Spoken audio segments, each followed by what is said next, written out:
मला सन्माननीय मुख्यमंत्री साहेबांना आणि महाराष्ट्र समाजमंडळाला एक आठवण करून द्यायची। मागच्या अर्थसंकल्पीय अधिवेशनामध्ये म्हणजे आता जे पार पडलं त्यांनी एक शब्द वापरला होता, स्थगित द्यायला काय मी उद्धव ठाकरे आहेत। उद्धव ठाकरे कधीच होऊ शकत नाही। तर उद्धव ठाकरेंनी त्यांच्या अर्थसंकल्पीय पहिल्या अधिवेशनात हिवाळी अधिवेशनामध्ये शेतकऱ्यांना कर्जमाफी केली होती, कुठलीही निवडणूक नसताना। आणि दुसरा विषय राहिला की स्थगितीच्या बाबतीत, त्यावेळेस महायुतीचं सरकार शिंदे फडणवीस सरकार आलं त्यावेळेस जी आधीची कामं होती ना शहरातली नगरपालिकेची, आठवडी बाजारची असतील, उद्यानाची कामं असतील, ह्याला स्थगित दिली गेली। हायकोर्टाने आदेश देऊन स्वतः स्थगिती उठवली गेली नाही।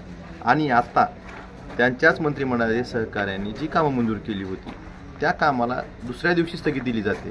त्याचं कारण काय? तुम्ही एका बाजूला म्हणता की आकांक्षित जिल्हा आहे, आम्ही विशेष लक्ष देऊ, विशेष निधी देऊ जिल्ह्याला।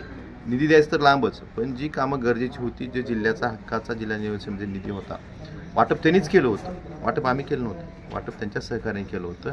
त्याला स्थगिती द्यायचं कारण काय हे मुख्यमंत्र्यांनी धाराशिव जनतेला सांगणं गरजेचं असं मला वाटतं। माहितीमधला वाद असू शकतो, कुणी तक्रार केली का, त्याचं कारण तर कळायला पाहिजे ना। तक्रार करणं समोर यावं, त्याची तक्रार होती का, निधी वाटपात काय चुका झाल्यात का, ह्याची कारण मीमांसा करून ह्याची कारणं, स्थगितीचं कारण काय ही धाराशिव जिल्ह्यातील जनतेला स्थगितीचं कारण कळायला पाहिजे असं मला वाटतं।